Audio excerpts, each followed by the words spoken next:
Welcome to Coffee with Art, coming to you from the Brown Family Farm and First Baptist Church, Connerville, Oklahoma. We join together every morning to spend a few minutes reading our Bible, enjoying each other's company, and encouraging each other throughout the day. Have a blessed day.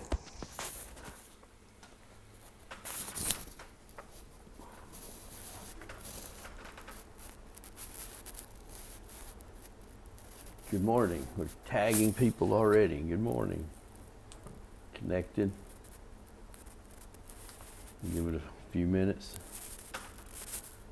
It's going to be hot again today, and but it's going to be a pretty day. It's going to be a pretty day.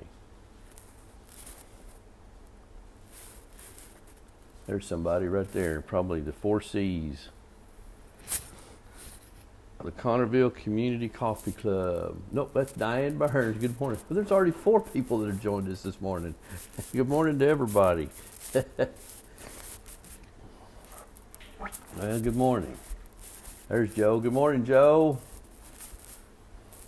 Harley, Neva, Joe, Bruce, everybody at the 4 C's. Diane, good morning. Good morning. There's 5, number 5. Wow. We got us a new internet provider yesterday, Arbuckle Communications, and it seems to be smoking. Seems to be doing really, really good, so that's good. So I didn't get to venture very far, but we got it all going, and HughesNet. That was a bad deal with HughesNet. I didn't quite say bad words, but it wasn't because I wasn't thinking them. When I called and told them to disconnect their service with HughesNet, oh my goodness, they just don't take no for an answer. And I thought I was finally just going to have to call our credit card company and tell them not to take any more charges from HughesNet. But maybe we got it disconnected. I sure hope so. And well,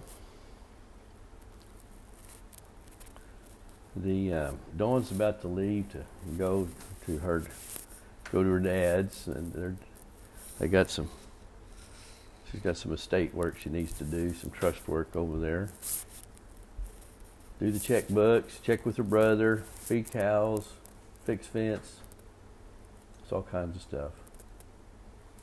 But she's headed over there here after a while.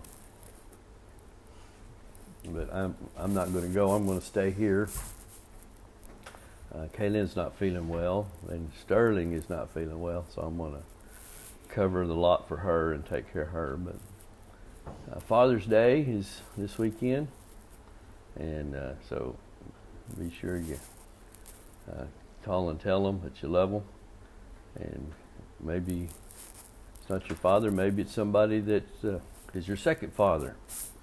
Call them and tell them Happy Father's Day too. So, well, this morning we're in Acts 17, verse 16. There, Paul is in Athens now. He's been rummaging around, and so here we go. Acts 17, verse 16. While Paul was waiting for them in Athens, he was deeply distressed when he saw that the city was full of idols. So he reasoned in the synagogue with the Jews and with those who worshiped God, as well as in the marketplace every day with those who happened to be there. Some of the Epicurean and the Stoic philosophers also debated with him. Some say, "What is this ignorant show-off trying to say?" I don't know how that comes about in Greek. What is this show-off? Has a B beside it. I don't know what that means. Seed picker. Literally, this seed picker. Show-off. Others replied, "He seems to be a preacher of foreign deities because he was telling the good news about Jesus and the resurrection." They took him and brought him to the Areopagus and said, "May we learn about this new teaching you're presenting? Because what you say sounds strange to us, and we want to know what these things mean. Now all the Athenians and the foreigners residing there spent their time on nothing else but telling and hearing something new. It was a place of learning, so they weren't trying to hang him up or run him out or throw rocks at him. So Paul stood in the middle of the Areopagus and said, "People of Athens, I see that you are extremely religious in every respect. For as I was passing through and observing the objects of your worship, I even found an altar on which was inscribed to the unknown God. Therefore, what you worship in ignorance, this I proclaim to you. The God who made the world and everything in it, He is Lord of heaven and earth. Does not live in shrines made by hands, neither is He served by human hands as though He needed anything, since He Himself gives everyone life and breath and all things. From one man He has made every nationality to live over the whole earth, and has determined their appointed times and the boundaries of where they live. He did this so that they might seek God, and perhaps they might reach out and find Him, though He is not far from each one of us. For in Him we live and move and have our being, as even some of your own poets have said, for we are also His offspring. Since we are God's offspring, then, we shouldn't think that the divine nature is like gold or silver or stone, an image fashioned by human art and imagination. Therefore, having overlooked the times of ignorance, God now commands all people everywhere to repent, because He has set a day when He is going to judge the world in righteousness by the man He has appointed. He has provided proof of this to everyone by raising Him from the dead. When they heard about the resurrection of the dead, some began to ridicule Him, but others said, "We'd like to hear from you again about this." So Paul left their presence. However, some people joined him and believed, including Dionysius and Areopagite, a woman named Damaris, and others with him.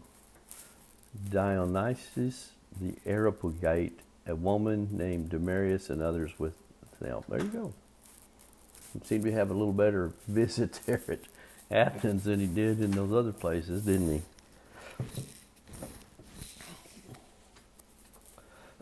Well, when you talk about the Greek believers, the Hebrew believers, they all go back to Athens, to Greek. And so he went over there, and some even believed there. Well, today it's going to be hot, so stay cool. Harley, take care of Bruce today. And as you go about your day, just know and remember, Dawn and I, we love you guys. And I'll see you in the morning at 8. Today's Thursday. I'll see you in the morning at 8.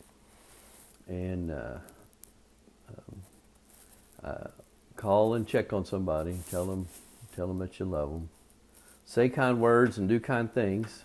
And I will want you guys just to stay cool. See you in the morning. Have a great day. Thank you for joining us today. Bye-bye.